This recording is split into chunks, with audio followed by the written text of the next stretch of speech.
patología del síndrome coronario agudo. Cuando hablamos del síndrome coronario agudo, estamos hablando de lo que va a suceder, de lo que ustedes lo van a conocer como infarto miocardio, ¿ya? Síndrome coronario agudo. ¿Por qué es agudo? Porque su presentación es en un tiempo rápido, ¿no? El síndrome coronario agudo, se dice que es el síndrome coronario agudo un conjunto de trastornos íntimamente relacionados, donde hay un desequilibrio entre el suministro de oxígeno y sustratos con la demanda cardíaca. O sea que la disminución de la perfusión al miocardio va a hacer que se produzca acidosis láctica por una respiración anaeróbica, ¿no? Ustedes saben que el miocito, su respiración es completamente anaeróbica. Y cuando se hace anaeróbico produce ácido láctico que puede condicionar el dolor. Y justamente es esto, ¿no? Un desequilibrio entre el suministro de oxígeno y sustratos con la demanda cardíaca. ¿Cómo se define el síndrome coronario agudo? Vamos a definirlo como un grupo de heterogénea manifestación de la enfermedad coronaria cuya principal característica es la isquemia cardíaca aguda.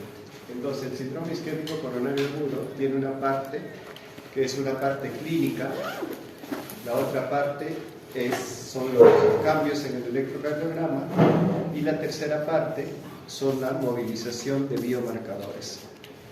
Sépase como, por ejemplo, qué biomarcadores: la troponina T, la troponina I y el CPK-MB. Entonces tenemos estas tres cosas, ¿no? Primero la parte clínica, la parte de los cambios en el electrocardiograma, y lo otro son la movilización de biomarcadores. Entonces, la parte clínica, ¿cuál es el dolor característico de un paciente con infarto de miocardio con el síndrome coronario agudo? Es un dolor opresivo, retroesternal, irradiado hacia miembro superior izquierdo, hacia borde interno del miembro superior izquierdo, ¿no? Y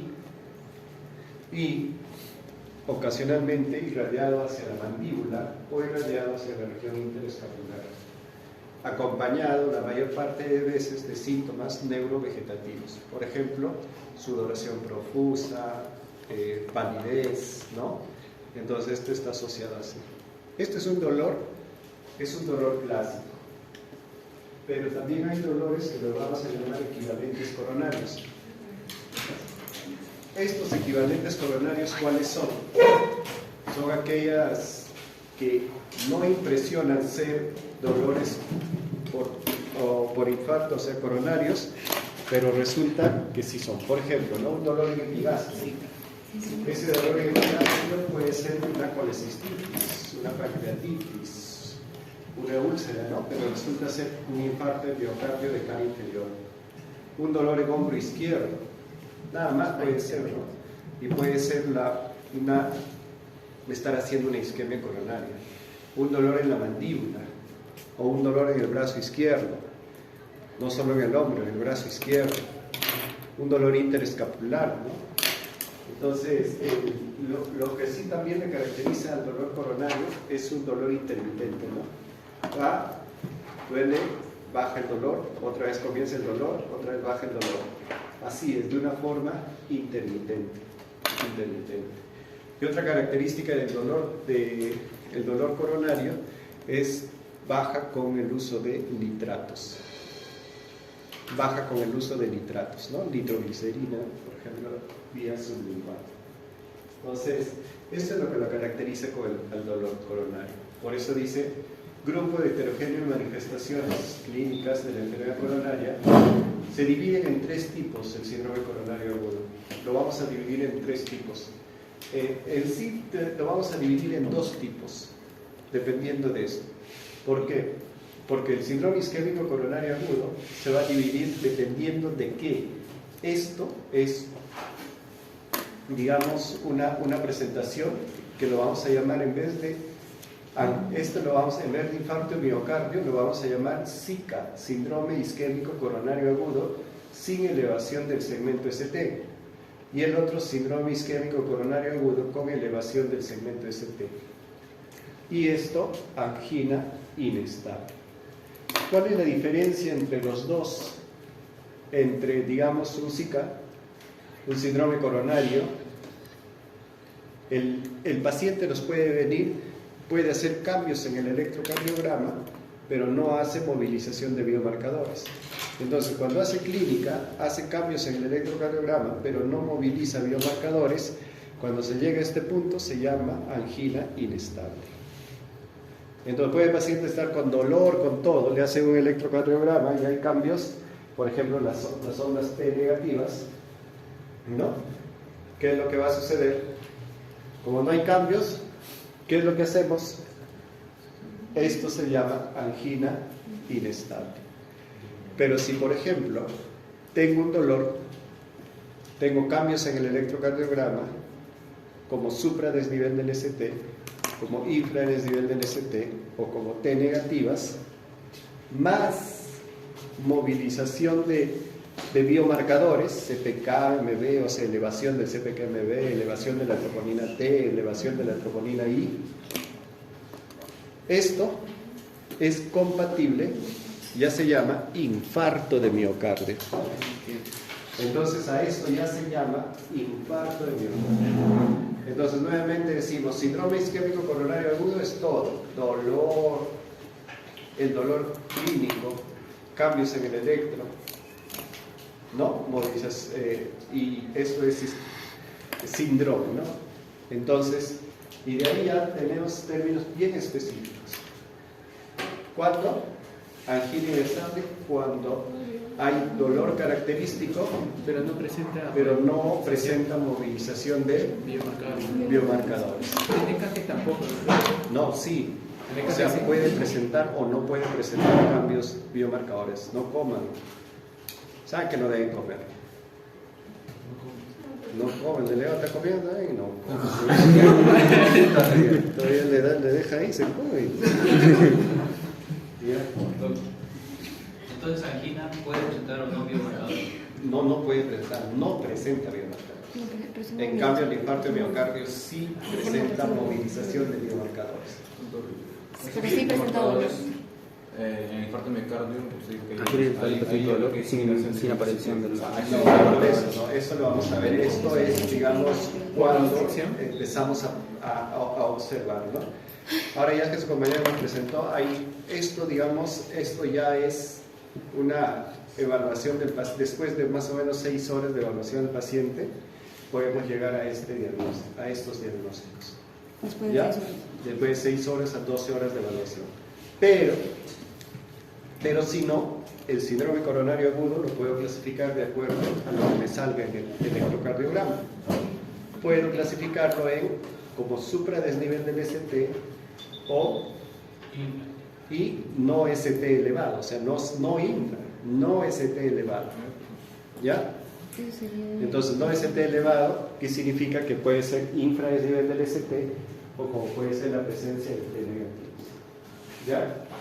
Entonces, así de esa forma hacemos la clasificación, o sea, esa es la clasificación de entrada, ¿no? Viene mi paciente con dolor de pecho, rapidísimo, entre los 10 minutos siguientes le saco un electrocardiograma. En el electrocardiograma veo que el ST ha supradesnivelado, o hay presencia de ondas T, o el ST ha hecho infradesnivel. Ya los clasifiqué en 2. Hasta ahí. ¿Estamos? ¿Hasta ahí entendimos? Sí. Apenas llega, lo clasifiqué en 2. Voy haciéndole las enzimas, todo. ¿Va a pasar cuánto tiempo? Va a pasar 6 horas por lo menos en que las enzimas se comiencen a elevar. Y cuando a las 6 horas veo y las enzimas no se han elevado, todo correspondió a ¿qué? Angina inestable. Ahora, ¿cuál de todos pasa más angina inestable? Los coronarios agudos no ST elevados son los que mayormente pueden pasar a infarto de miocardio o con angina inestable. Pero los supradesnivel del ST, generalmente todos, casi todos, pasan a ser infarto de miocardio. ¿Ya? ¿Estamos hasta ahí? ¿Hasta ahí no hay dudas? ¿Puedo repetir otra vez lo que dijo? ¿Cómo? ¿Cómo dijo el último? Todos los síndromes coronarios agudos no ST elevados ahí no. Todos los síndromes coronarios agudos ST elevado, o bueno, casi todos, digamos, muy poquitos que no, pasan a ser infarto de miocardio. Pero los no ST elevados pueden pasar a ser infarto de miocardio o como pueden pasar a ser angina mixta. O sea, Los que son no ST elevados. ¿Y cuáles son los no ST elevados? La infranivel del ST y las T negativas. Entonces, ¿cuáles son los factores de riesgo asociados a síndrome coronario, medio ambiente? Los estilos de vida, ¿no? Tabaco, obesidad, que incluye dislipidemia, síndrome metabólico, sedentarismo, hipertensión arterial, diabetes y la dislipidemia. ¿Ya? Entonces, el tabaco, por suerte, ya no fuma mucho, ¿no? Ya no se fuma mucho. Y en el tabaco se hablaba, pues, de acuerdo a la cantidad de cigarrillo que yo fumaba, ¿no? Cuánta cajetilla, y es más, el tipo de cigarrillo, ¿ya? Es diferente, por ejemplo, antes, bueno, usted no esto, ¿no? Pero antes teníamos a los viejitos, a sus abuelitos o bisabuelos, eran para ustedes. Pregunten qué es lo que sucedía en la sierra, por ejemplo. En la sierra mastican coca, ¿no? Porque dicen chachar coca. Entonces, por ejemplo, ¿qué hacen? Para trabajar, mastican coca. No, se pasan cal y coca. Entonces eso les da fuerza, ¿no? O sienten que les da fuerza, como placebo, no sé, pero ya bueno. Eso es lo que hacen, ellos dicen sentir más fuerza. Entonces, ¿qué les decía?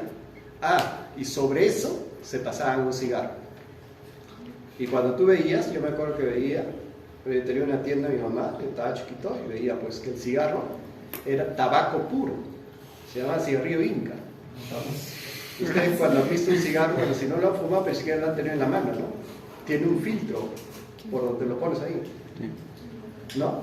Tiene un filtro al tabaco, pero acá no, aquí no tenía filtro. Era como un puro. Si estuvieras pasándote una... no prepara usted, ¿no? Un poquito de hierba, ¿no? No tenía ¿no? Entonces igualito era tabaco puro. Por ejemplo, esto, no, se morían tenían alto riesgo. Y no solo los pacientes, sino compañero o la compañera. Cercanos. Eran fumadores pasivos. Factores hereditarios, edad avanzada y historia de familiar de dolor torácico. Historia familiar de dolor torácico, por ejemplo, si mi papá, mi mamá, un tío mío de familia de primera línea, no, entonces hayan tenido dolor torácico con una edad menor de 45 años. Enfermedad coronaria isquémica previa, por ejemplo, ¿no? Claro que ese es un factor hereditario, un factor también, es un factor de riesgo asociado a haber tenido una enfermedad coronaria. Aquí está lo que les decía, la clínica del infarto de miocardio. La presentación clínica típica, opresión retroesternal, irradiación a brazo, cuello y mandíbula, que puede acompañarse de diaforesis, o sea, síntomas neurovegetativos, náusea, disnea, síncope y dolor abdominal. Entonces, como está acá, ¿qué es lo que dice? Siente como una opresión en el pecho, ¿no? Como si, mira, acá aquí, como si esto algo estuviese un peso sobre el mío. Otros dicen, no, como si un elefante se sentara. Entonces, después, ¿no? Y comienzas a tener sudoración, palidez, ¿no? Porque el paciente con infarto, te das cuenta, ¿no? Cuando entra, algunos entran así, en una posición así, me duele, dicen, y otros entran pues con una cara así, ¿no? O sea, ahí me duele el pecho, dicen, ¿no? Me duele. Y los ves pues todo pálidos. En cambio, por ejemplo, estos que tratan de simular un infarto, llegan, ¿qué tal? ¿Por qué viene? Me duele el pecho, doctor. Te va a doler, pues, ¿no? ¿Ustedes creen que le va a hacer un infarto así y ustedes van a estar así todos ligeritos? No, siempre van a tener síntomas neurovegetativos, ¿no? Palidez, sudoración, diaforesis. Disculpe, y en todo ese transcurso que pasa de justamente en Desde el análisis inicio del clínico, dolor. EKG y movilización de biomarcadores, ¿no demora mucho tiempo? Sí, no deberíamos de demorar. Apenas el paciente tiene dolor y llega al hospital con clínica del dolor, dentro de los 10 primeros minutos, tú dices, ¿no? Identificas. Llega tu paciente, lo identificas, dices, esto es un dolor típico coronario, por ejemplo. De ahí nomás te vas atrás un poco y dices, a ver, ¿cuáles son sus factores de riesgo? O un equivalente coronario. La doctor Segura, ¿ya? Doctor Segura, imagínate. Un magnate, ¿ya? Y hay que verlo fumando. Y está gordito encima. Entonces dice, él va y le dice, doctor, tengo un dolor en epigastrio. Tranquilo, dice, está bonito. Debe ser tu vesícula. Mire, no, apenas llega, ¿qué hacemos? Retrocedemos en el tiempo. Y le preguntamos rápidamente al señor cuál es si tiene o no tiene factores de riesgo coronario. Señor, ¿usted es hipertenso? Sí me han dicho, ¿no? ¿Usted es diabético? No, soy prediabético. Encima lo es gordito, le mires la cintura y ya está. Entonces es un metabólico, tiene alto riesgo de síndrome coronario. Entonces de ahí regresas nuevamente y dices, paciente con factor de riesgo coronario, con epigastralgia, esto puede corresponder a un infarto. Entonces vas y en los 10 primeros minutos, ¿qué es lo que haces? En los 10 primeros minutos le tomas rápidamente un electrocardiograma. En los 10 primeros minutos. Sí. Y sacas el electro y tú defines. Esto es un síndrome coronario clínico, ¿no? Primero clínico, síndrome coronario, ST elevado o no ST elevado. Y de ahí esperas unas 6 horas donde las enzimas recién empiezan a elevarse. Esos son los biomarcadores. Los biomarcadores. Entonces, ustedes dirán, ¿en qué momento le inicio el tratamiento? En ese transcurso de las 6 horas. No, con apenas le tomas el electrocardiograma, claro. defines. ¿Por qué? Vamos a ver por qué. ¿Ya? ¿Por qué? Vamos a ver por qué. Entonces, anatomía circulatoria ya lo sabemos. Eso también. Entonces, ¿cuál es la fisiopatología? ¿Por qué sucede eso? ¿Por qué va a suceder esto? ¿Por qué va a suceder? Porque hay dos tipos de obstrucción. Parcial y completa. Una obstrucción parcial y una obstrucción total. ¿Ya? Una obstrucción parcial y una obstrucción total. Entonces, esto es así. Puede haber una obstrucción total y es el que nos da el ST elevado. Y una obstrucción parcial y esto nos da el no ST elevado. ¿Ya? Entonces tenemos así. ¿Por qué se forman estos trombos? ¿Por qué se forman estos trombos? Estos trombos se forman porque las plaquetas, porque primero hay una disrupción de ¿qué? Del endotelio. Y las plaquetas se ponen en contacto ¿con qué? Con las fibras colágenas y elásticas. Y comienzan ¿qué? A agregarse, ¿no? ¿Y qué es lo que hacen al agregarse? Tapan la luz. Entonces dice asociada, ¿y por qué va a suceder eso? Asociada a la aterosclerosis. La ruptura de la placa es la principal causa de trombosis coronaria. Entonces, ¿qué? Ustedes saben que en el paciente diabético, hipertenso, todo, ¿qué es lo que hace? Se produce disfunción endotelial, ¿no? Sí. Esta disfunción endotelial hace que el LDL ingrese y se oxida y ya no se forman las células espumosas, se forma el ateroma. Y el ateroma es como un cerrito que se forma, que se va a formar ¿dónde? Dentro de la luz del vaso, ¿no? Subendotelial. ¿Y qué es lo que va a suceder? Y ese cerrito es lo que se disrumpe, se rompe, se raja. Y al rajarse, ¿qué es lo que hace? Expone tejido, fibras colágeno, fibras elásticas, ¿no? Y comienzan a agregarse las plaquetas. Se comienzan a agregar y van cerrando la luz del vaso. No es que se dispare un trombo de otro lado. Por eso dice que la ruptura de la placa es la principal causa de trombosis. Se precipita por una trombosis aguda inducida por rotura o erosión de una placa, ¿ve? Con o sin vasoconstricción concomitante, lo que causa una reducción brusca y crítica del flujo sanguíneo coronario. De aquí reconocemos dos tipos de placa: las placas estables y las placas inestables. No olvidar otras etiologías de los síndromes coronarios: traumatismo, disección, tromboembolia, anemia también. adicción a la cocaína, por ejemplo, complicaciones de un cateterismo cardíaco, ¿ya? Pero, digamos, son etiologías no ateroescleróticas. Entonces, ¿qué es lo que hemos dicho? ¿Cuál es una de las etiologías principales? Es la formación de la placa ateromatosa. ¿Y la placa ateromatosa qué es? Es ateroma organizado, pues, ¿no? Es un ateroma organizado y que forma una placa. ¿Y cómo se forma esa placa? Primero, el paciente tiene que tener hipercolesterolemia, ¿no? Es lo primero que tiene que suceder. Se acumulan los ésteres de colesterol, o sea, el LDL, se adhieren los monocitos porque el LDL al oxidarse, ¿qué es lo que va a producir? Activación del macrófago. El macrófago fagocita ese LDL oxidado, ¿no? Y se convierte en célula espumosa, eso ustedes ya lo saben. Sí. Y produce todo un efecto inflamatorio alrededor de él, donde hace que el endotelio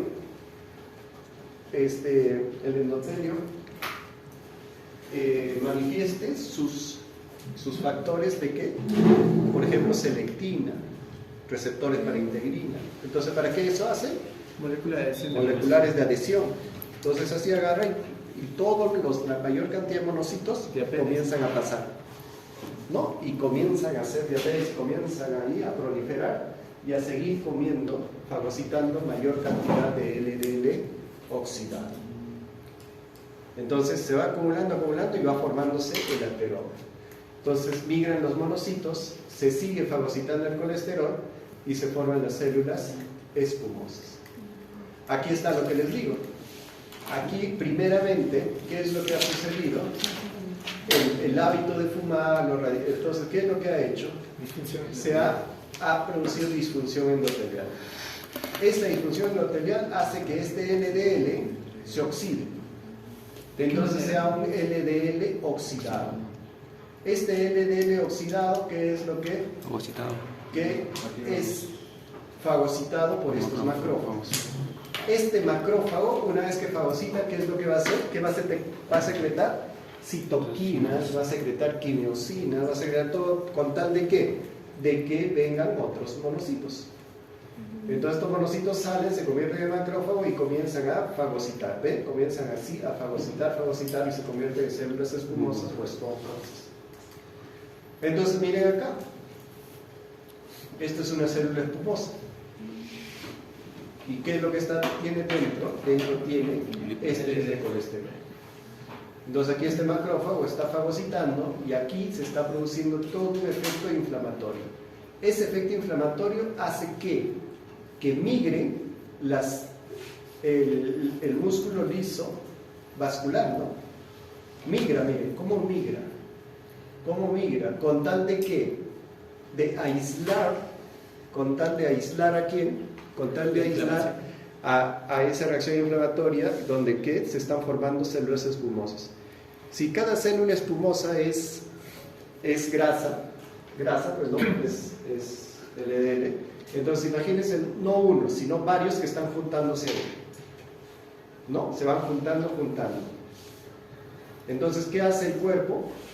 Trata de aislar lo que se está juntando, ¿no? Trata de aislarlo. Para tratar de aislarlo, ¿qué es lo que hace? Este tejido liso muscular de la capa media, comienza a migrar. Y al comenzar a migrar, ¿qué es lo que va a suceder? Va a aislar y formar el ateroma. Aquí está, mírenme. Entonces, este tejido muscular liso, ¿qué es lo que hace? Comienza a migrar. Se pone alrededor de este núcleo lipídico. Y también alrededor de este núcleo lipídico, también no solo los músculos, sino también proliferan la mayor cantidad de fibras colágenas. O sea que aquí ustedes saben que así como los granulomas, ¿se acuerdan? Sí, los granulomas, igualito, algo parecido. Los granulomas, ¿qué hacía el linfocito? El linfocito y el macrófago estimulaban al fibroblasto, ¿para qué? Para que comience a formar fibras colágenas y fibras elásticas. Y esas fibras colágenas elásticas, ¿hacia dónde iban? alrededor, ¿no?, del granuloma. Este es igualito, ¿no? Estas fibras colágenas elásticas lo aíslan esto. Lo aíslan y también está aislado porque por este tejido liso muscular. ¿Ya? Y se forma esto. Ya está aisladito, ¿eh? Está aislado. Esto es una placa de ateroma. Ya está aislado. El núcleo lipídico está aislado. Esto es una capa fibromuscular. Aquí hay fibras colágenas elásticas y macrófagos, todo esto, y además este tejido muscular que lo ha aislado. Esto es un ateroma. Entonces, ¿dónde empezó todo esto? En la disfunción endotelial. Ahí empezó. ¿Y por qué se produjo la disfunción endotelial? Porque tenemos factores de riesgo coronarios, hipertensión, todo. Entonces, ¿dónde está la madre cordero? Donde deberíamos de... El estilo de vida. El estilo de vida. Ahí sería el único lugar donde nosotros corregimos y se corrige todo, ¿no? Pero si no, no. Vamos a seguir teniendo hipertensión, diabetes, vamos a seguir teniendo disfunción endotelial, vamos a seguir teniendo formación de ateromas y seguimos. ¿Ya? Entonces, ya estamos en la formación de ateroma. Ya la persona tiene su disfunción endotelial, no permitió que le salga, ya se oxidó y se formó el ateroma. Y se formó dos tipos de ateroma, placa estable y placa inestable. La placa estable, miren el núcleo lipídico y la distancia que hay entre el endotelio y el núcleo lipídico. Hay una distancia razonable. Y esto incluso se puede cristalizar, o sea, hacer rígido, ¿ya? Hacer rígido. Entonces aquí, por ejemplo, este es el núcleo de ateroma, ¿lo ven acá?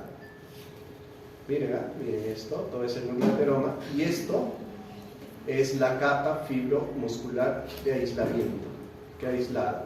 Pero miren la distancia entre el endotelio y la placa ateromatosa, ¿no? Con el núcleo lipídico hay una gran distancia. Aquí se ve mucho mejor. Esta es una placa ateromatosa donde la distancia es grande. ¿Por qué se llama placa estable? Porque es una de las que va a hacer que solamente va a empezar a crecer y a disminuir la luz, pero va a ser bien dura, ¿no? Ese endotelio va a ser un poco complicado que se haya disrupción, que se rompa ese endotelio. En cambio acá, miren, esta es una placa vulnerable o placa inestable. Miren aquí, miren la distancia.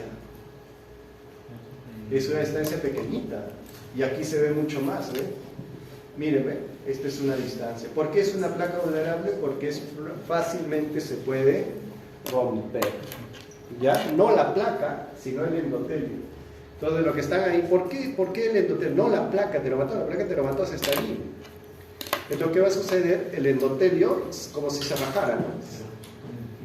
Se abre y comienza a hacer contacto las plaquetas con las fibras colágenas, el bone bilirubin y todo lo que ustedes conocen.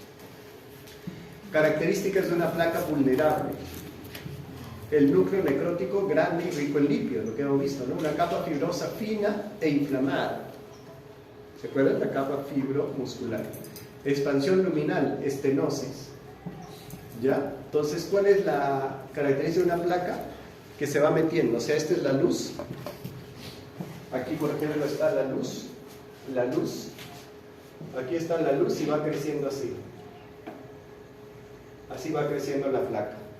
Y cada vez va haciendo que la luz disminuya. Hay neovascularización. ¿Por qué hay neovascularización? Como hay disminución de la luz del vaso, hay una disminución del flujo sanguíneo coronario. Y si hay disminución del flujo sanguíneo coronario, se abre, ¿qué cosa hemos dicho? Colaterales, ¿no? Colaterales. Y si es muy crónico, hay angiogénesis. Pero en este caso, neovascularización. La placa puede fácilmente hacer una hemorragia y la cantidad de macrófagos, ¿no? Y hay una zona de ruptura o erosión.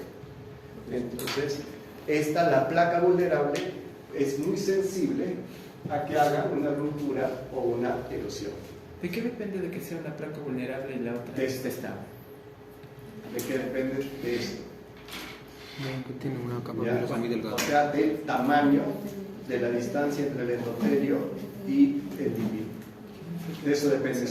Ahora, de por qué unas son estables y otras son vulnerables, eso no, eso no hay eso, ¿no? Los dos tienen antecedentes de diabetes, hipertensión, todo, pero hay algunos que hacen placas vulnerables y otras placas no vulnerables. Aquí está lo que les digo, miren, ¿ven? ¿Qué ha sucedido? Ha habido una ruptura de qué? Del endotelio, ¿eh? Y se formó el trombo y mire cómo está el trombo obstruyendo la luz. ¿Lo ven? Mira cómo obstruye la luz. Entonces una visión acá, esto es una obstrucción parcial, ¿ven? Y aquí hay aquí la placa tenomatosa igualito, miren. Ya, una forma dice de que la placa disminuye la luz, ¿no? Aquí aquí mira, aquí no crece adentro de la luz, sino crece hacia afuera. Pero a pesar de que crezca hacia afuera, igual se forman los trombos. ¿Ya? Entonces, aquí por ejemplo, de aquí una distancia de acá a acá es mucho mayor, ¿no? Y esta placa, este ateroma se puede depositar calcio, como dice acá. Y esto es más estable, por eso se llama placa estable. O sea, es más difícil que el estable se rompa. Es más difícil que el estable se rompa. Y es más fácil que la placa vulnerable se rompa. ¿Ya? Aquí está, miren. Entonces, ¿el problema cuál es? El problema es de la coagulación, no, es la formación de los trombos plaquetarios. El problema es la formación del trombo plaquetario. Entonces, ¿cuál es la idea? ¿Cuál es la idea? ¿Cuál es la idea entonces para el tratamiento? Anticoagulante. No, anticoagulante no. ¿Operación? No, sí, mi problema no es coagulación, no es hemostasia secundaria. Ah, operación. ¿Lo operamos? Es hemostasia primaria. Entonces, sería estilo de vida. Lo antiagregantes plaquetarios. Antiagregantes, si el problema es plaquetas y las plaquetas se agregan, entonces ¿qué hay que darle? Antiagregantes plaquetarios. Y nosotros en imagen inmune hemos aprendido dos antiagregantes plaquetarios, el clopidogrel y la aspirina. ¿No? ¿Se acuerdan? La aspirina, que es el ácido acetilsalicílico. Esos dos, ¿ven? Entonces, ¿qué es lo que hago en un paciente? Le doy ácido acetilsalicílico o clopidogrel. Clopidogrel es un inhibidor del receptor ADP, ¿no? Y el ácido acetilsalicílico es un inhibidor de la COX 1 y 2. Aquí está, miren cómo se van formando. Aquí viene la formación de células espumosas. Aquí se va a llegar al adelgazamiento, se erosiona la placa y se comienza a formar el trombo. Y lo primero que se forma es el trombo plaquetario, formación del trombo y oclusión de la luz. Entonces aquí tenemos la placa vulnerable. ¿Y por qué? Y ustedes dicen, doctor, ¿y por qué se rompe? ¿Por qué se rompe? ¿Por qué se erosiona? Por la fuerza misma de la sangre. Aumenta. No. La sangre tiene cuando es como cualquier tubo, ¿no? Ustedes tienen un tubo y la sangre que va a correr por medio del tubo, ¿no? Entonces, si ustedes ponen, digamos, ahí en ese tubo ponen así, digamos, unos troncos, ¿y qué va a suceder con la sangre? Choca, ¿no? Choca y turbulencia. produce turbulencia. Y ese roce hace que se rompa la placa. ¿Ya? Ese roce hace, no es que alguien lo ha escarbado, nada. Entonces la sangre misma produce ruptura o erosión. Esta ruptura o erosión hace que se exponga el factor tisular, ¿no? O sea, todas las fibras colágenas. Y se inicia todo lo que vamos a ver inicialmente como la agregación plaquetaria. Y obviamente la agregación plaquetaria es solamente agregación plaquetaria, no, concomitantemente se va activando ¿qué? La hemostasia secundaria, los factores de la coagulación. No, pero aquí mi problema principal es la formación de ese trombo plaquetario. Y ahí se inicia, pues obviamente, la cascada de la coagulación y se forman dos tipos de trombos, un trombo oclusivo y un trombo suboclusivo. ¿Qué dije? Trombo oclusivo es el que tiene ST elevado, es el que obstruye todo, el ST elevado. El que obstruye todo es el ST elevado y es el que se va a formar, ¿qué? Hacer infarto de miocardio. El trombo suboclusivo es el no ST elevado y el no ST elevado tiene dos destinos, o hacer un infarto de miocardio o hacer una angina inestable. Eso lo tenemos claro, ¿no? Sí. Entonces hemos dicho clínica, electrocardiograma y lo dividimos ST elevado, no ST elevado. Casi todos los ST elevados, como dice el gráfico, terminan siendo infarto de miocardio. ¿Y qué se necesita para definir y decir esta persona ha hecho un infarto de miocardio? De que haya los biomarcadores troponina. Los biomarcadores, movilización de biomarcadores, ¿no?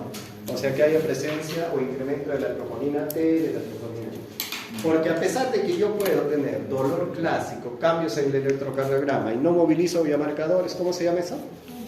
Angina inestable. ¿Ya? Eso se va a llamar angina inestable. No movilizo biomarcadores. Entonces aquí está, se puede angina inestable o también este trombo suboclusivo puede pasar a ser un infarto de miocardio. Aquí está nuevamente el núcleo lipídico y miren cómo se va formando el trombo. Trombo oclusivo puede dar un tipo de infarto, ¿no? Y el trombo no oclusivo puede llevar a infarto, angina inestable o infarto Q, no Q, ¿no? La mayoría no Q, eso ya lo vamos a ver después. Cambios en el electrocardiograma según el tipo de oclusión. Miren la sangre, ¿cómo pasa? Un fluido, ¿no? Sí. Miren acá, se hace turbulento. Y miren acá, ese flujo turbulento, ¿qué es lo que ha hecho? Ha producido una dilución de la placa. Y sobre esta dilución de la placa, ¿qué es lo que se ha formado? Un trombo.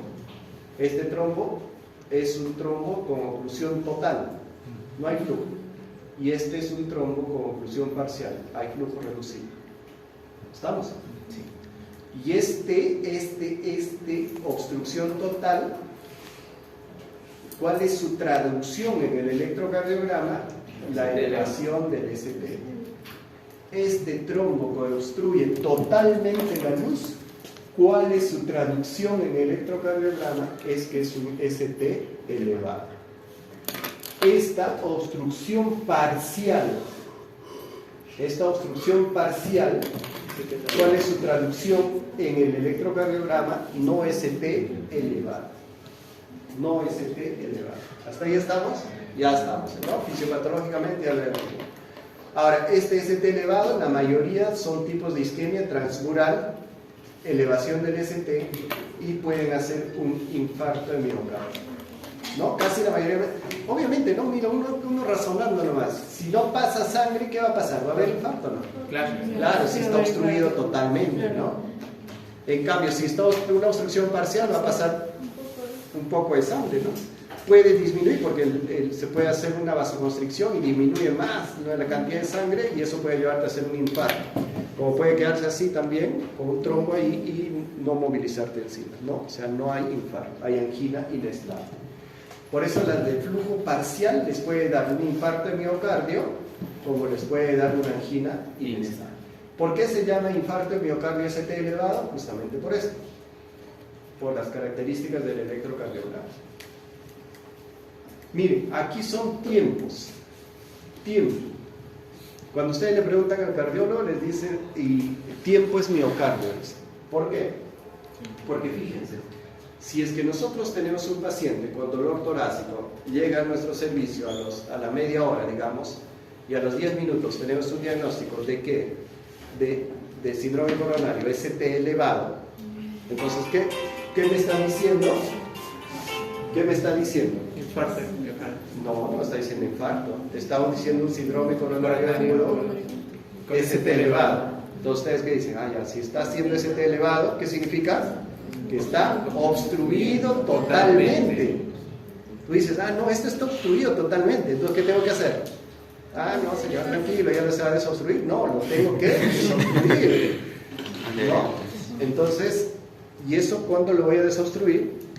Cuando lo llamo a cardiología, obviamente, y cardiología le hace una angioplastía, o le hace una angioplastía, o le va a hacer una trombolización.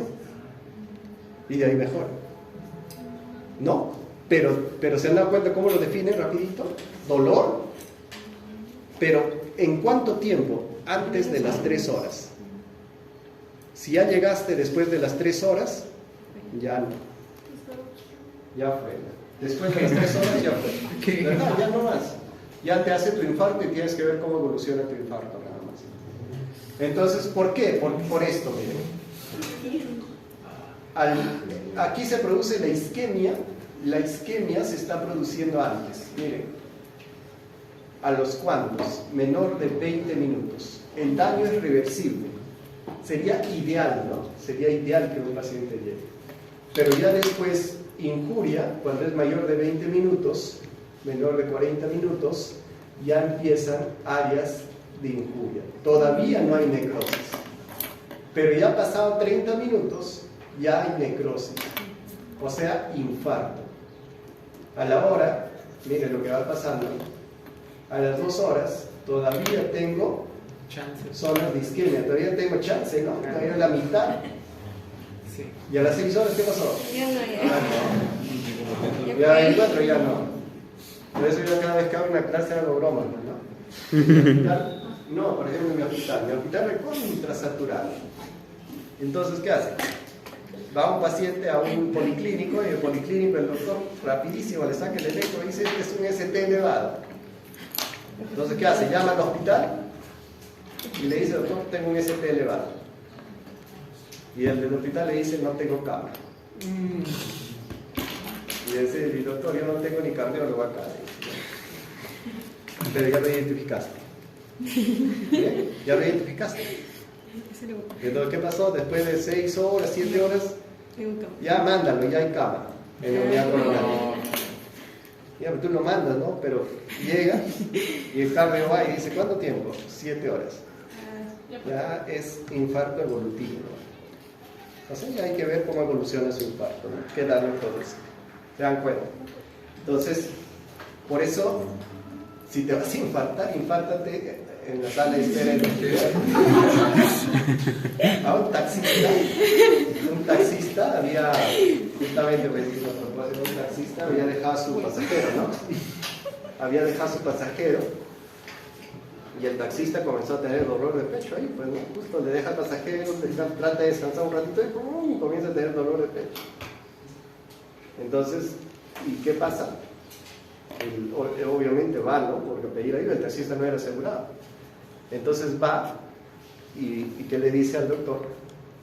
Que tiene dolor de pecho y todo, y el doctor activa rapidito. ¿Qué activa? Hace su electrocardiograma. Lo definieron y lo trombolizaron. O sea, el taxista vivo, ¿no? ¿Por qué? Porque ni siquiera de él ha pasado 1 hora. Estás en isquemia. O sea, estaba muy bien. Y obviamente sin mayor daño salió del cuadro. Que después se habría infartado por lo que le han hecho pagar, y esa es otra cosa. Porque el seguro nada es gratis. Así que tú pasas todo ahí, pasas toda la emergencia y después ya te empiezan a cobrar. Te empiezan a cobrar y tú quieres firmar un pagaré y después te cobran. El seguro te cobra, sí, digo, no tengo plata, mi casa, nada, igual te cobra. ¿Ya? Entonces, necrosis. Más de 2-3 horas.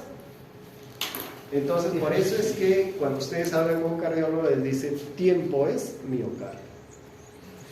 A mayor tiempo, menor miocardio. Y acá, estos son los cambios en el electrocardiograma dependiendo de cómo evoluciona. Isquemia, injuria, infarto. Mire, la zona de isquemia, ¿qué es lo que puede haber? Solamente T negativas.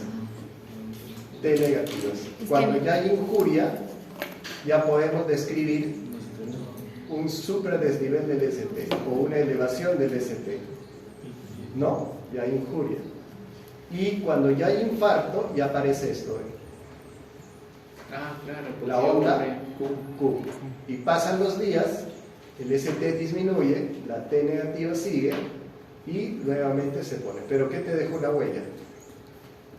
La onda Q. Entonces, ¿qué significa eso? La onda Q indica que indica que hay una lesión previa. En clase de tres. Una lesión previa. ¿Ya? Seguro que en su práctica de KG les han dicho eso, ¿no? La onda T se vuelve a arreglar, doctor. Pero la onda Q depende del voltaje. Si es mayor a 1 milivoltio, ¿verdad? No me acuerdo bien exacto de esto. Si es mayor, esto es válido, ¿no? Pero, por ejemplo, hay ondas Q chiquititas, ¿han visto? Y eso es despolarización del septum, nada más. Ya es bien, o sea, las Q tienen que ser de un voltaje bien amplio. ¿Cuál es la medida, doctor? Más o menos. ¿Qué? Es por eso, no, ahorita se me escapó el número. ¿Cuánto es el voltaje? Siempre cuando... ¿Ya? No me acuerdo. La verdad que no me acuerdo, ahorita se me ha olvidado eso. Cuando hay un infarto, entonces... Es una Q más grande. no, pero por ejemplo, siempre se lo va a ver, ya siempre. Como una Sí, persona toda ya la vida. toda la vida. Toda la vida. La mayor parte hacen con Q.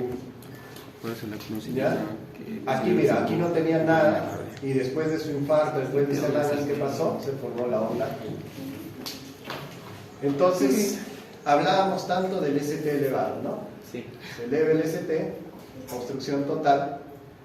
Miren cómo se eleva. Aquí es una elevación, ¿no? Pero no es tanto. Y esta elevación sí, pues es grosera, ¿no? Esta elevación es grosera, ¿no?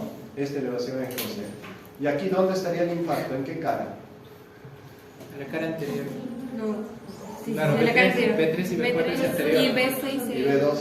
B2 es la cara septal. La cara septal. Cara septal. Septal. Septal. Claro. Quiero aceptar. A pesar que el B1 no está muy elevado. No es casi nada elevado, ¿no? Es anterior. Entonces un infarto en la cara. Anteroseptal, por el B2 y B3. Acá el ST no elevado. Hay dos cosas del ST no elevado. ¿Qué les dije? Que es T negativas y o ST infradesnivel del ST. Eso, no ST elevado, es T negativas o infradesnivel del ST. ¿Ya? Ahí algunos dicen T picudas sin necesidad de que sea hipercalémico. Infradesnivel del ST y T negativas. Recuerden, tiene que haber correspondencia. ¿Qué le dije cuando hay que haber correspondencia? Si yo veo que el infarto, que yo veo que hay lesión en D2, tiene que haber en dónde más. en B1. No, No. D2. D2 D3 y ABF. D3 y ABF. Si es que hay en D2 y no hay en 3 y ABF, ¿qué pasó? Porque está mal tomado. Está mal tomado, el chupón está por otro lado. O hay bello. ¿Ya? Tiene que haber siempre correspondencia. Acá está lo que les digo. El ST no elevado. Aquí está normal, el ST no elevado. Inversión de la onda T o infradesnivel del ST. ¿Ya? ¿Qué es lo que va a pasar con los meses? Puede formar un infarto. Puede hacer un infarto, pero puede ser un infarto de qué características tienes? De no Q, o sea, no deja huellita. No deja huella. Ya, semanas después, no deja huella. ¿Qué pasó con el ST? Normal, ¿no? Si estaba deprimido, y aquí se vuelve. ¿Qué pasó con el infarto ST elevado? Normal, miren qué pasó. Se elevó el ST. Con las horas se eleva el ST y con los días se va corrigiendo esta alteración. Pero miren qué va apareciendo. La onda Q. La onda Q. Va apareciendo la onda Q. Lo último que se corrige es la inversión de la onda T y se corrige la onda T, pero ¿qué nos ha dejado? Una. De aquí podemos decir, los infartos ST elevados, la mayoría dejan huella. Los infartos ST elevados, la mayoría dejan huella. O sea, la mayoría son infartos Q, o sea, que dejan Q. Los STN elevados pueden dejar Q, como no pueden dejar Q. Pero la mayoría que hacen no dejan huella. ¿Ya? Eso recuerdo. Entonces los ST elevados, la mayoría dejan huella. ¿Ya? La mayoría dejan huella. Aquí como lo vemos, los ST elevados. Y los no ST elevados, la mayoría dejan huella, pero también pueden hacerlo. ¿Cuánto puede hacer no Q? Sí. ¿Alguna vez he visto, por lo menos yo he visto, un ST elevado que me haga una angina inestable? Nada. Es bien difícil. Y nuevamente, ¿qué hacemos? La localización del infarto. Cara inferior, septal, esto ya lo conocen ustedes. Y nuevamente, inferior, septal, anterior, lateral. A ver, veamos, sin ver esto, veamos. Ya, ¿qué es esto? Ah, está en ese elevado. Ese le cambié, ya. Eso está elevado, pero En la cara inferior. No, No hay infarto de cara inferior. Infarto de cara inferior, doctor. ST elevado en la cara inferior. Obstrucción total. Claro, está bien. ¿Pero qué es? A ver, uno solo. 2, 3. De 2 de 3, elevado. Ya, a ver, veamos. Cara inferior, cara inferior. A ver, veamos. El 1. ¿Qué hay en el 1? Ahí está inferior. Si hay en el 1, ¿dónde tengo que buscar? Ah, no, el del AVE. ¿Qué hay en el También. infranivel? ¿Qué tengo que buscar? B5 B5 y B4. y B6. ¿No? B5 y B6 hay supra, pero digamos, aquí sí hay correspondencia. ¿No? 1 y F. Por lo menos, digamos, puede ser lateral bajo. Lateral alto, ¿no? Lateral alto. ¿Ya? Entonces tenemos hasta ahorita una isquemia lateral alto. ¿Qué hay? Miren, en el 2 ¿qué hay? Supradesnivel. En el 2 que hay supradesnivel, 3 hay supradesnivel, también tienen que haber ABF. ABF. En ABF También. Viene supradesnivel. por lo tanto es un infarto De la cara. de la cara Lateral inferior. Lateral inferior. ¿No? En la cara inferior se ha obstruido totalmente y en la cara lateral se ha obstruido Parcialmente. parcialmente. Cara anterior también. Cara anterior, ¿dónde? B3, B4. Hay elevación. B3 de 4 no. B5 sí. Sublevado. Ahora, lo que sí, en el derecho, miren, B3R y B4R, ¿hay supradesnivel? También. Cuando hay compromiso de la coronaria derecha, ¿qué hemos...? Ay, pero ya les di la respuesta. Cuando hay compromiso del ventrículo derecho, de la cara inferior, ¿qué era? La coronaria derecha. Cuando hay compromiso del ventrículo derecho y de la cara inferior, está obstruido por la coronaria derecha. Infarto de cara anterior. 1, ¿no? B2, B3, B4. Bueno, sí. Infarto, bueno, ese lo dejo, ¿verdad?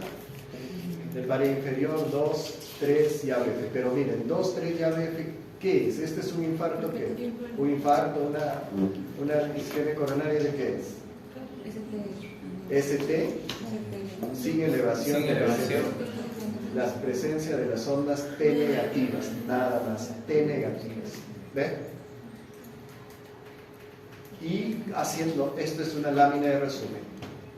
Primero, mire, desde 2001, mire cómo no cambia, hasta ahorita no les va a cambiar esto. Primero, el disconfort isquémico, eso es lo que les viene al paciente. De disconfort, dolor. Después de eso que les dije, 10 minutos, dentro de los 10 minutos de esto, EKG. Y con el EKG, ¿qué defino? Un síndrome coronario agudo, ¿no? Este disconfort, a un síndrome coronario agudo, y de frente digo EKG. Con el EKG, ¿qué defino? No ST elevado, ST elevado. Obstrucción total, obstrucción parcial. El no ST elevado nos puede llevar ¿a qué? A una angina inestable, o sea, de que este no movilice biomarcadores o que movilice biomarcadores que te lleva a un infarto al miocardio. ¿De qué tipo principalmente? No Q. El ST elevado, ¿por qué está en rojito? Porque la mayoría de ellos, por eso está esta flecha gorda, te lleva a hacer infarto de miocardio. ¿De qué tipo? Q. ¿Ya? Entonces, los infartos de miocardio no ST elevados, la mayoría son no Qs, pero también pueden haber Qs. Los infartos de miocardio ST elevados, la mayoría son Q y algunos son no Q. O sea, que decir, la mayoría dejan huella y aquí en el ST elevado la mayoría no dejan huella. La mayoría son inocuos. Entonces, en los ST no elevados, ¿pueden movilizar enzimas? Sí, se harían infartos. Si no movilizan biomarcadores, alquilin estable. Ahora, ¿se dan cuenta por qué el ST elevado no lo ponen aquí con una flecha para alquilin estable? Porque tiende más a ser infarto de miocardio. Porque tiende más a ser infarto. Casi la venir esta obstrucción total, obviamente les produce, ¿no? Infarto de miocardio. ¿Ven? Aunque me salga ST no, o sea, no ST elevado, igualmente a mi paciente yo le tengo que dar ya desde ya antiplaquetario, ¿no? Claro. Porque si pasa unas horas. Acá el tratamiento, ¿cuál es?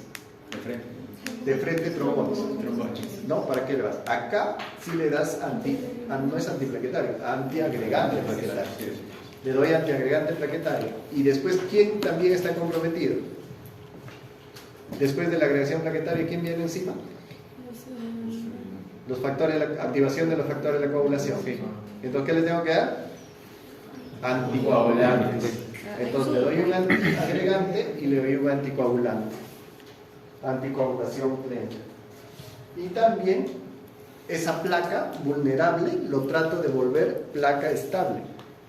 ¿Y con qué hacen eso? Con atorvastatina.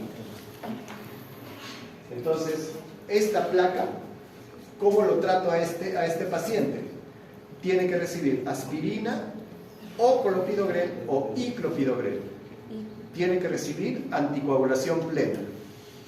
Y tiene que recibir estabilizadores de placa. Esas tres cosas tienen que recibir. Y para el dolor le podemos dar morfina. Le podemos dar morfina o le podemos dar nitratos. Nitrolina. ¿Ya? Nitroglicerina sublingual, por ejemplo. Doctor, pero morfina, dice. Mi amigo que tenía cáncer le da morfina. Ustedes vean la cara de los pobres pacientes cuando están infartados. No les calman con nada. Doctor, pero le puedo dar un tramadol, dale, pues, pero a ver si le calma, ¿no? Ya, pero generalmente le damos morfina. No, pero pues se puede acostumbrar, no. La morfina es bien adictiva. Ustedes le van pasando morfina a un paciente 2 días, al tercer día les pide. Y al tercer día lo ven alegre, ¿no? Dice, ¿me ha indicado mi morfinas? Sí, te has indicado. Ah, ya, sí, está bien, dice. Y hay gente pues que se hace adicta a la morfina. ¿Ya? Es bien adictivo la morfina. La morfina tiene bien adictivo. No tanto, el tramadol no es mucho y la mayoría de los opioides sí son, ¿no? Adictivos. El oxicodón es menos que la morfina. La morfina sí es súper adictiva. Aquí mira, biomarcadores. ¿Qué son biomarcadores? Que veamos esto primero y después lo vemos acá. Los biomarcadores, tenemos a la troponina, tenemos al CKMB y la mioglobina. La mioglobina es un biomarcador que se libera de la destrucción por la isquemia o la injuria en el músculo del miocito. Se libera y te dan un incremento en la mioglobina. Pero no es específico para nada. O sea, ¿qué significa? Si ustedes se ponen una inyección, hay destrucción del músculo y se puede elevar la mioglobina. O sea, te dice que se eleva, pero nada. Pero sí se considera, cuando les preguntan, ¿cuál es el primer biomarcador que se eleva en un infarto de miocardio? La mioglobina. Esa sí es la respuesta. ¿Cuál es el primero que se eleva? La mioglobina. No, pero no es específico. Usted ha dicho, sí, no es específico, pero es el primero que se eleva. Entonces, el otro es el que se eleva a las 4 horas, que es ¿cuál? El CPKLB y la troponina. El CPKLB y la troponina se elevan entre las 4 y 6 horas. 4 y 6 horas.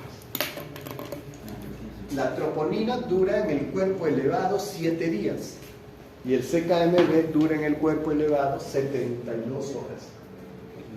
Entonces, yo tengo mi paciente que me haga un infarto ahora y digamos al 5.º día vuelve a tener dolor de pecho y todo. ¿Qué examen le tomaría para definir que es un nuevo infarto o no? De troponina, ¿no?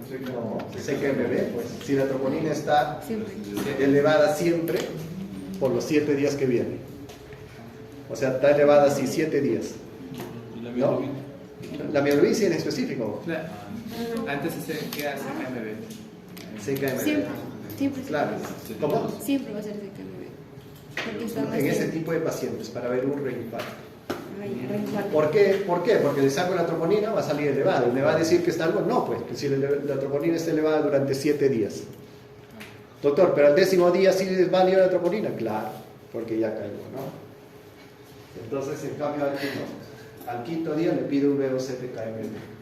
Entonces, de aquí vemos, miren, la mioglobina, tiempo de detección, 1 a 2 horas. Rapidísimo, se eleva, pero no es específico. ¿Ya? Más precoz, muy sensible, poco específico. Se normaliza pronto. ¿Ven? No hay gran cosa. Pero entonces, la pregunta en cualquier examen o en lo que ustedes den, ¿cuál es el primer biomarcador que se Mioglobina. Así no hay de otro. Después viene la troponina, juntos con CKMB. Se empieza a elevar dentro de las 4 y 6 horas. Troponina y OLE. Y sensibilidad máxima a las 8 horas. ¿Ve? Igual, casi igual que el CKMB. Dura casi 7 días, de 5 a 10 días elevado, donde después de un infarto. Y el CKMB 72 horas, 3 días de promedio. ¿No? Útil para estratificar el riesgo y determinar el pronóstico, se detecta de forma temprana. Es específico, pero menos sensible que la troponina. Más sensible y específico que el CKMB. Y poco sensibles en las fases muy precoces. Entonces, ¿cuál es el mensaje? El mensaje es, si yo reconozco un síndrome coronario agudo, o sea, si yo reconozco un dolor compatible con isquemia coronaria, más factores de riesgo coronario, ¿qué es lo que tengo que hacer? Tengo que hacer el electro, y apenas tengo el electro, le tengo que iniciar tratamiento. ¿Por qué? No, doctor, pero mejor, ¿por qué no esperamos las enzimas a las 6 horas? Porque no puedo esperar por el infarto que puedo Bueno, infarto que ocurrir. puede Si es que ¿Para qué le vas a empezar a las 6 horas? Porque Si ya va a ya, estar ya has definido que es un ST no elevado. ¿No? Porque a las 6 horas, cuando ya sea más sensible esto, sensibilidad máxima, a las 6 horas, ¿qué va a suceder? Infarto. Nada, pues, te va a decir es Necrosis. una angina inestable o es un infarto, nada más. ¿No? Entonces puede haber de T negativas, todo, y no hacer movilización de enzimas, de biomarcadores. Sí. Eso se llama angina inestable. Angina inestable. ¿Ya? Pero en el Doctor, ¿pero se trata igual como si fuera un infarto? Sí, también. Se trata tan igual como si fuera un infarto. Pero no es, digamos, y eso ya al paciente, ¿qué es lo que haces? Lo mandas a hacerse esa, ¿cómo se llama esto? Una prueba, una faja, me acuerdo sobre eso. ¿Ya? Biomarcadores. Entonces, ¿qué hacer cuando llega un paciente con dolor torácico? En 10 minutos, electro, ¿ven? Electro. Apenas ya, pero eso sí, claro, no a todos puedo. ¿Estás seguro? Electro. No es así, porque está gordito. Dice, no. ¿Ya? Entonces, ¿qué tenemos que hacer? Tenemos que definir bien si es un coronario típico, atípico. Si es un atípico, ver pues en el pasado si tiene riesgo coronario o no tiene riesgo coronario. Si tiene riesgo coronario, de frente, hacerle un electro. ¿No? Si viene un dolor en epigastrio, tiene 18 años, no tiene factor de riesgo coronario, ¿es un infarto? No. No. No, pues, ¿qué va a ser? Así vienen pues los chicos, así. Se pelean así con la novia y todo. Ah, me duele. Se pelean, ay, me duele el pecho, me duele. Y la mamá preocupada. Dice, maldita, ¿no? Porque sí, ay, me lleva Gandía, pues, pero yo me acuerdo que estaba haciendo, me acuerdo, varias unas horas extras en La Molina y de salud. Y llega pues una jovencita de 16 años, ¿no? Ay, me duele. Y la mamá, ay, dice, doctor, seguro se está infartando. Pero yo lo veo, sigue ese fatal, bueno, quizá. Pasa, le digo, pasa, ya, que pase, pero ya más o menos la vi, no, pues no tenía, no impresionaba, no tenía factor de riesgo aparentemente. ¿Y qué es lo que sucedía?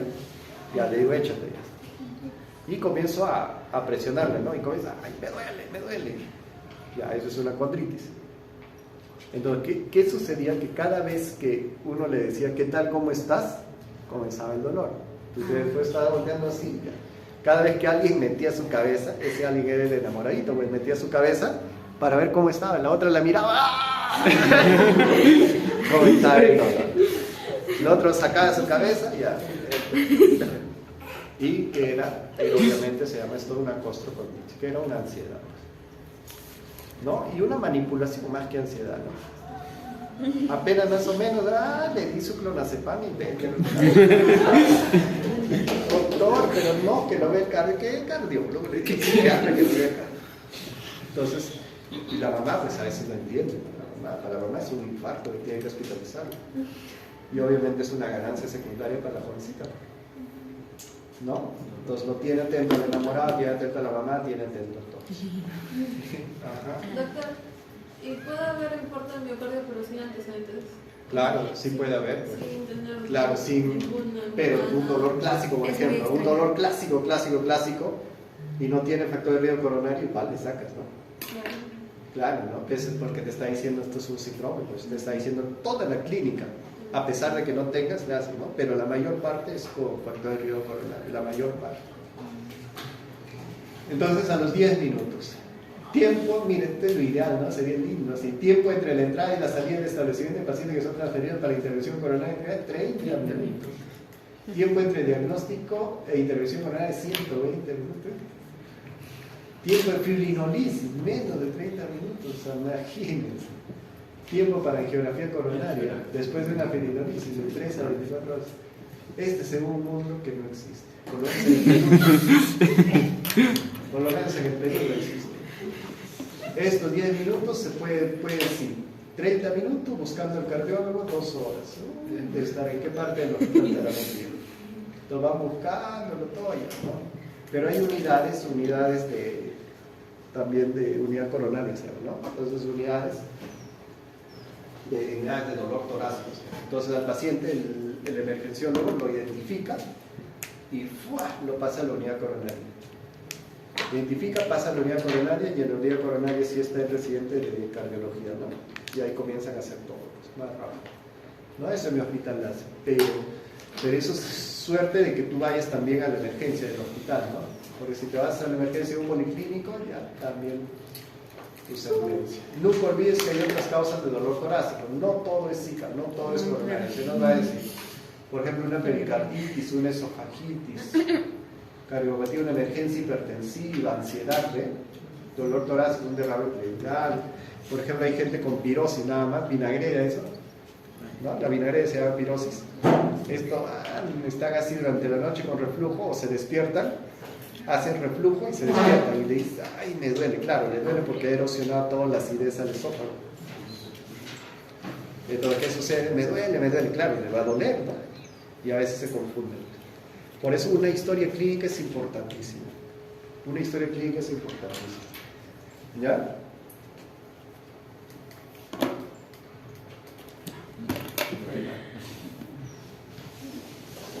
Perdón, doctor, está que falla el UCB.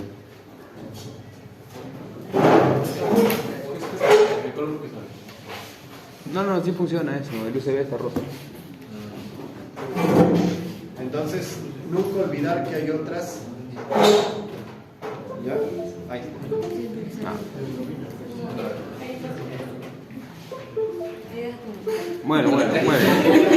Muévelo. Ajá. Ahí. Ya, no va.